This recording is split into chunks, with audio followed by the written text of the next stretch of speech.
Iwo Jima, and there were Japanese on Guadalcanal. That seems the ones that were there, and I thought, gee, these little guys, what can they do? You know, they're about so high. You know, that things are bad news. You give me all kinds of trouble. So I brought home a Japanese rifle. I don't know if that's of interest to you. No, that's definitely of interest. We'll deal with that after this interview. Okay. In fact, I brought home a sword too. I don't know what happened to my sword. You brought home a katana? A Japanese long sword? You know, about 3 feet long. Wow.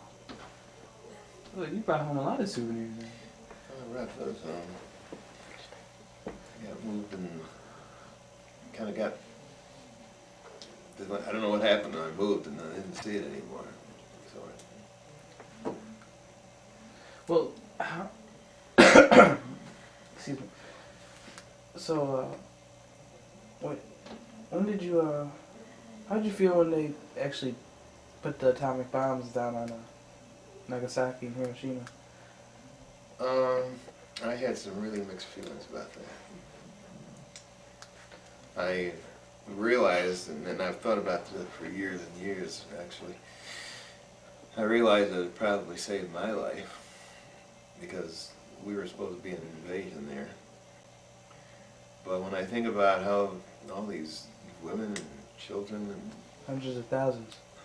just obliterated, just boom, gone, and then the rest of them, and so many more that Radiated. yeah, and I thought that's a really devastating.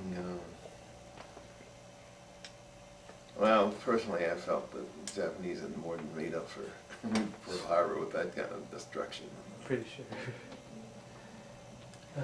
I guess a lot of that had to do with my own personal experiences. I mean, I didn't kill any Japanese. No Japanese killed me or tried to kill me even. And I lived with this family, which makes, some difference. I mean, you live with people as... Makes it more personal. Yes, as human beings. Well, we're about to get on the Japanese subject here. So, when did you actually ship off to Japan? When you realized that you weren't going to go into a war situation, it was going to be like an occupational situation. When did you find out? Well, the war was over roughly about August 8th or 9th or thereabouts. That's when we dropped the bombs. And probably within 10 or 15 days, maybe, of the time that Japan surrendered. We were the very first ones in the city of Nagoya, Japan. How did people treat you? Were they afraid to come out? Oh my God, that was the most eerie feeling I'd ever seen. It was it's like science fiction. Nagoya is a town that's like the size of Chicago. And to go into a town like that and not see a single soul, you didn't see anybody. They were all hiding. It was just a weird experience. It's like going down to New York City and all of a sudden nobody's there. And then gradually one pops up here and somebody else pops up over there and everybody's watching to see what's going to happen to them, and finally they realize that, we're not going to shoot you. Nobody's going to eat them or shoot them. So it gradually came to life. So they sent you to Nagoya? How do you spell that? Nagoya, N-A-G-O-Y-A. O-I... O-Y. O-Y, okay. N-A-G-O-Y-A. Nagoya, Japan. Mm-hmm. So it was a very heavily populated place. Yes. How was the language difficulties? Was it hard to learn to understand the language and learn to speak it? Or was it an easy language to pick up? I think Japan is an easy language to pick up. And probably, well, it's sort of like Spanish in one sense of the word, that it's phonetically, it's, whatever's there is pronounced the way it is. I mean, for example, Nagoya, na, go, ya. It's not very difficult. It's not like, some languages, you know, they're not necessarily pronounced phonetically, or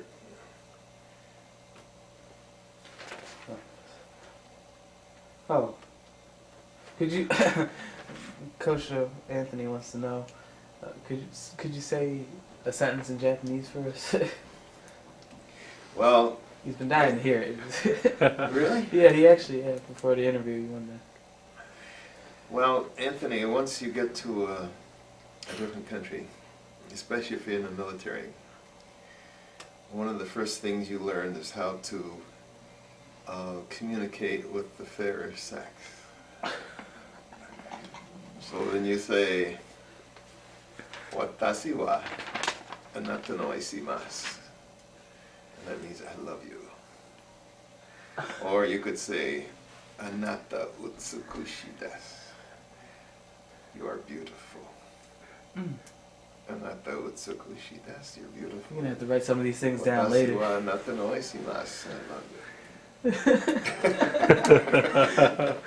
You're gonna have to write some of these things down later. Put it in the school. Now, if you ask me how to ask to get my car repaired, I might not be able to answer you, but the things that are important, I learned from them. Yes, yeah. So, besides the women, well, no, not besides women, but how different was their culture from ours? Much. It's different in the area of food, of course, because they were eating things that I normally didn't have occasion to eat at home, of course, like octopus and things like that. But and it was different in regard to they had a revolution in the sense that a lot of the guys were marrying Japanese women because a Japanese woman is noted for really caring for their husband or boyfriend or whatever. And those are things that makes a difference. You know? Yes, it is. So the guys are spoiled when they came back, and the women seem to think that, you know, those Japanese girls are really messing things up. So. But in Japan, for example, as I mentioned, I lived with this family, and it was nothing for people to bathe nude together, you know, in the same tub and all that. You know, and those are things that, you know, are a little different cultural-wise, you know. Yes, most people don't. Well, there are some occasions, but most people don't usually bathe nude together. You just had a good time over there. What are some of the things you did over there? Did you do much interpreting, or? I did something like that, and then I did something else that I adopted this family. The family you were living with? Mm-hmm. And I made it known that this was my family, and that anybody that bothered my family was... Had to deal with you. Right. Because at that time, some of the Americans had the feeling that they were like, well, John Wayne wasn't around then, I guess, but, you know, like Lord High Conqueror and so forth, and they could do just anything with anybody. And I made it known that this was my family, and that, you know, leave them alone, don't bother them. Okay. How did the Japanese treat the blacks compared to how the Americans did? Well, they treated me very, very well.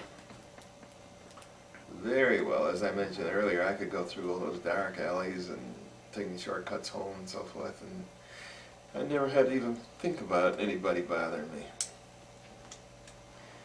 I made myself a little boat. I took an airplane fuel tank, like a pontoon boat, because I had to cross the river to go from where I was stationed over across the river to go to my family there. And I took like a fan and I stuck it on a shaft and I put it out in the back of this pontoon. And I would crank it and cross the river back and forth that way. So, did you ever learn to eat with chopsticks? Yeah, I had some experience along that line. Yeah. How's what was I gonna say? How's like they had mattresses to sleep on? Did you have to sit on the floor a lot and stuff when you ate and stuff? Was that uncomfortable? Well, it wasn't what I was normally used to, but you do with whatever your situation requires. Now I'd have a real problem with it, but at 18 I was flexible enough. In fact, at 18 I was so flexible I could take my lower legs and put them behind my head. Man. So, did you enjoy your stay in Nagoya? Yes. Definitely. In fact, I had some thoughts that if I hadn't been an only son, I thought I might have been tempted to stay over there. Very nice place. And the family that I was staying with, they were prominent in the hotel business in Nagoya at the time. So if I had made other arrangements, I probably could have done pretty well. What is one of the most interesting things about Japan that you remember doing or being a part of? Well, I went to the city of Nara. N-A-R-A? N-A-R-A. And Nara, prior to World War II, was a resort. And it wasn't bombed. One of the places in Japan that wasn't bombed. And they have a very famous temple there. In fact, Mr. Fiddler there knows about it. And I went into this temple, and they had a huge statue of Buddha. And it was not that much in the way of external or internal lighting, so that the statue was there and you really looked at it, and I had the strangest feeling. It was like getting almost mesmerized, standing there looking at it. It was something that had been there thousands of years. Mm-hmm. And I thought, wow, it's like looking at eternity almost, to see something that's been there over 1,000 years. So that was one of the things that, that always stayed with me.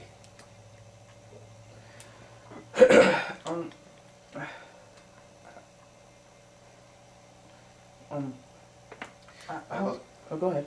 I was just going to mention while you were getting your thoughts together that I also went to Osaka and Kobe. What were we doing in Osaka and Kobe? Those names sound sightseeing.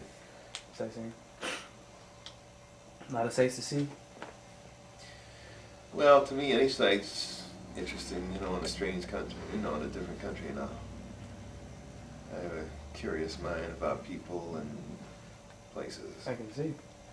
But I got some pictures there. Did you go alone or Oh, with yeah. friends?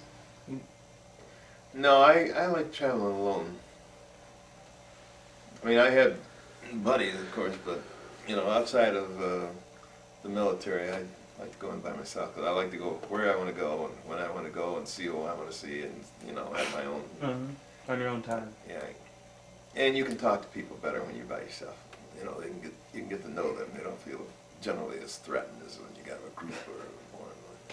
That's true. You ever go to Tokyo? No, I didn't go to Tokyo. Never went to Tokyo. No, I had enough to keep me company and contented where I was. How long were you stationed in Japan? I left Japan sometime in April. So April 46, 45? 46.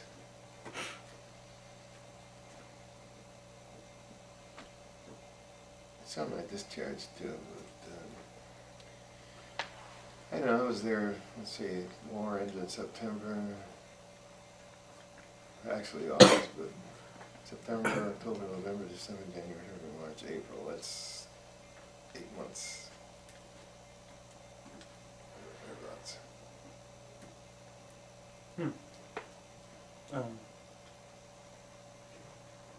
see. How did you feel when you found out you were going home? Going home? Going back to the States? I was glad and I was sad. You know, I was glad because I'd get a chance to see my parents and whatever and get on with the life. And I was sad because I left some friends there. That you had made there? Or Yes. soldiers or people Yes. from Japan? People in Japan.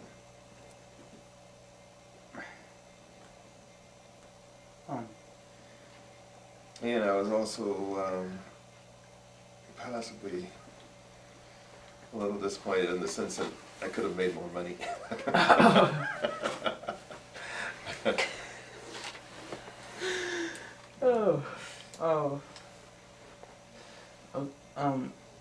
Okay. As a black soldier, what type of welcome did you receive when you got back? Was it Back home? Yeah. I was welcome. In fact, World War II, we didn't have some of the problems that, at least in my experience, that some people had. Because when I got back, they asked me where I wanted to work. You know, as far as the job was concerned. And I couldn't think of where I wanted to work. But I decided that I wanted to work at General Cable Corporation, which was down there. It's not no longer there now, but it's down in the state. And the reason that General Cable came to my mind was that when I was in Guadalcanal, I saw some wires, General Cable, Road, New York. And I thought, wow, all the way over here. When were you finally relieved of your duty, discharged? April 26, 1946. So many years ago to this day. It's been a while. Yeah. 1946. What base was that at? Fort Dix, New Jersey. Fort Dix.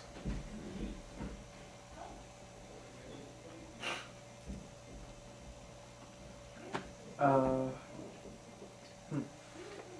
you have something to say? Okay. Oh, what? Okay, we're gonna have to cut for a second here. Just cut, man.